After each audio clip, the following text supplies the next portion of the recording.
amongst themselves without telling anybody else, and who the fuck's going to know? Now, here's an interesting transition. This question comes from Simon Dunn. Can you ask Jim to tell the story of the time he threatened to shoot Brock Lesnar in OVW? I have never heard this story. Oh, my God. Well, this will be a good one to end the VIP mailbag on for this right. because it might take a minute. Here's the thing. Brock, he was the 2000 NCAA heavyweight champion from the University of Minnesota, came in on a WWE contract, and Shelton Benjamin came with him. And I love the idea of training great amateur athletes for professional wrestling because, you know, they're legitimate and you can't argue with their credentials. But I quickly found out that here's the problem with Brock. Whereas Shelton Benjamin was a natural, Shelton Benjamin had been a pro wrestling fan. He took to the ring like a duck takes to water. He was one of the most apt pupils we had ever had. He instantly picked things up and was an overachiever and outperformed everybody. Brock was the opposite. Brock had never been a wrestling fan. Brock didn't have a love of professional wrestling. Brock didn't know what professional wrestling was all about, and I could quickly see that he was doing this just for the money. And history has borne me out as being correct in that assessment, I would say at this point. So I put them together as a tag team because that way Brock could take the tag, Shelton could do all the work, Shelton could be exciting, Shelton could fly around, Shelton could sell, then Brock could take the tag and he could make the comeback, and we had something entertaining. And also, you know, Shelton wasn't a natural promo, but Brock was boring as goddamn watching paint fucking dry in every aspect. So as a team, they were great. But anyway, they were working with the Disciples of Sin, and my lovely wife Stacy, who was Sin, the Wicked Witch of Kentuckiana, managed a stable consisting of Damien and Slash and Payne, and I think it was Damien and Slash at that point. Slash was Wolfie D, Damien was Brian Logan, but they were veterans who could work with these young greenhorns and hopefully teach them timing and something in the ring. Well, anyway, one of the big highlights of their matches was that Brock would give Sin a press slam. And she loved to take bumps and took them great, and the idea, she got so much heat that even though it was a man, a 280-pound man taking this 5'4", diminutive woman and press slamming her, the people threw babies in the air because she was that good at getting heat with people, especially live. She gets heat with me in my house. So at one particular, and it brought the house down at Freedom Hall when they had their dark match at a WWE taping. It was sold out, 18,000 people, and one of the big reactions of the night for the entire show was in the dark match where Brock Lesnar and Shelton Benjamin defeated the Disciples of Sin after Brock gave her this giant press slam. So, at any rate, having said that, I called it on an OVW TV one night. I said, you press slammer, blah, blah, blah. Stacy, and she wouldn't mind me saying this because she's open with everybody, had just had certain parts of her anatomy pierced. And these certain parts would be where Brock's right hand went when he picked her up for the press slam. So you can do your own math on that. So she told Brock earlier in the day, hey, when you give me the press slam, watch out, take care of the nether regions down there because I just had these piercings done.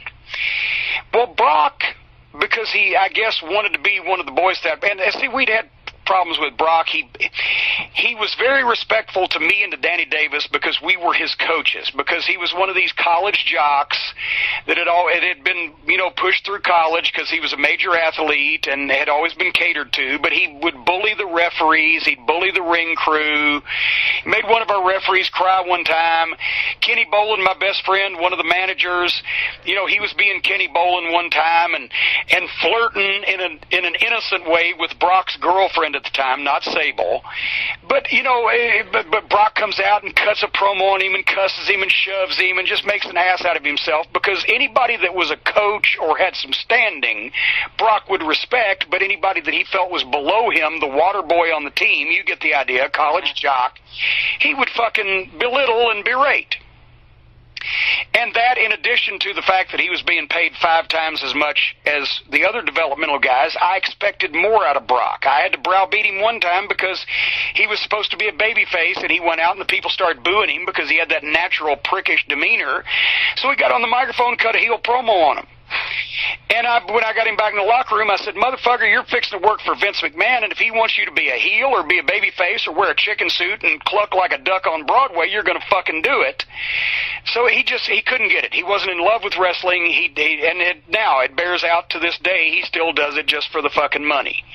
He quit before because he didn't like the fucking travel. He wants to be on his farm in South Dakota and shoot innocent animals. Whatever the fuck.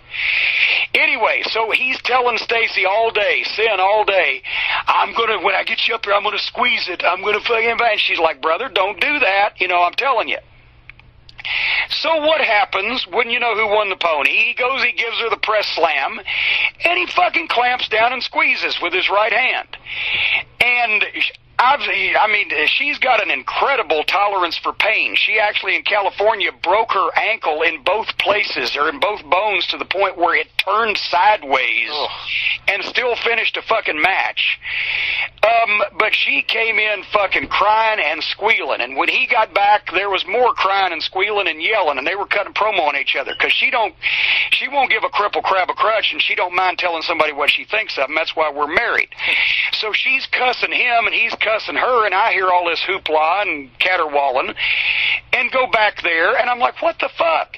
And she tells me he's been saying he was going to do it all day, and he fucking did it. I asked him not to, and to take care of my schnavitz, and he fucking didn't, and fuck this fucking guy. And she said, and he's saying, I didn't do it, I didn't mean to do it, I was just kidding, blah, blah, blah. And in the process, he says, fuck you to her in front of me. And that's where I had to say, look, motherfucker, you need to know this now. Don't say fuck you to her in front of me, because I won't fight you, I will shoot you. Because here's what he didn't realize, because he'd been protected and pampered and made over for so long, nobody is going to fight Brock Lesnar. If he mouths off and runs his dick liquor about people or two people or whatever the fuck, nobody's going to fight him. They're just going to pull out a gun and fucking shoot him. Because would you fight Brock Lesnar? No. No, he's a fucking beast. He's a goddamn genetic fucking freak, and nobody's going to fight him. But if he said the wrong thing to the wrong person, they're going to fucking shoot him. And I don't care how tough he is, he ain't going to nip up after a fucking gunshot to the fucking head. So I said, don't fucking say fuck you to her in front of me, or I will shoot you, because he was not only disrespecting somebody else in the wrestling business that he was supposed to take care of. It's the same thing as I got a bad shoulder, brother, watch my shoulder. I got a bad leg, watch my fucking leg, and he was proving that he was not going to do that. I said, also, if you're going to fucking rib somebody and tell them all day you're going to do something, you better make goddamn sure you don't fucking do it, because why would they believe that you didn't mean to do it when you've been telling them all day they were going to fucking do it? Right. Right? So, I said, and thirdly, don't disrespect me by telling my girlfriend in front of me at the time, now my wife, fuck you, because then you brought me into it, and this is not business, this is personal. I will not fight you, I will shoot you. And the sooner you learn these things, the better off you're going to be in the wrestling business, because nobody's going to fight you. But if you piss somebody off bad enough and you're in an outlaw locker room or a fucking independent show or wherever the fuck you may end up, you're very liable to get fucking shot. So then he goes to fucking Danny Davis. He said, Jim said he was going to shoot me, blah, blah, blah. And Danny said, well, what the fuck do you think was going to fucking happen? So anyway, I called them together at Six Flags the next fucking week and called them over in the fucking locker room in the corner, and they apologized to each other and shook hands for the good of the fucking locker room. But that's Brock's problem, is he was never in love with the business. He never wanted to be a pro wrestler. He was doing it for the money. He quit on a spot on top making millions of dollars a year because he didn't like the fucking travel, because he's a farm boy, whatever the fuck. I knew that he was tanking it. I expected more out of him when he was making 5 times as much as the rest of the guys in developmental. I expected more out of him than what I got. And, basically the prophecy came true. He quit on a spot when he was making millions on top. and decided he wanted to play football, and he's enough of a genetic freak that he got close but no cigar, and then he went into the UFC, where he should have gone to begin with, but there wasn't big money involved then, and became the biggest pay-per-view attraction in the history of fucking UFC and mixed martial arts. And then he had his health problems, and then he went back to wrestling, where now he wrestles every once in a while for the money because he doesn't love it, and he wants to be out in the woods shooting fucking animals. There couldn't be any two people any more different than me and Brock Lesnar. I recognize his talent, and I recognize his athletic ability, but we used to call him Block Lesnar down here in OVW for a reason, because he's a meathead, and I don't like him as a person. Because he not only managed to piss off my referees, but my best friend and my wife, and he didn't fucking give his all and perform to the level that he was being paid at when he was a wrestling school student. And then actually, he got out of OVW 6 months early because he said that his girlfriend at home, who was not Sable, was pregnant and was going to have a baby, and he wanted to move back to Minneapolis, so he got out of the last 6 months of his fucking training before he started up there. And then all of a sudden, when he goes up there, instantly he's great, because now he's making more money, so he's really going to try. So I thought it was a slap in the face to all the guys who were making less than he was, and all the guys who were trying their hardest and didn't get a break that he got because of genetics and fucking fate. So there you have it. Do you feel he's a guy that was too much too soon as well? And just like you said, he's right out of the gates, he had a 6-figure contract, heavily recruited from University of Minnesota.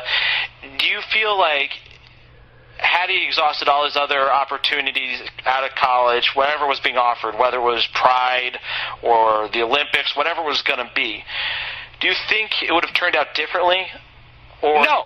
Do you think Brock is the same person. Brock has never changed. Brock is the person he's always been. And he just didn't love wrestling. And I didn't have any time for anybody that didn't love wrestling, that was taking spots that guys who loved wrestling could have fucking had and fucking achieved their dreams, when all he cared about was getting a check because the other shit didn't work out. Interesting. Well, on that note, I want to say, everyone, thank you for your questions. Send them on into mailbag@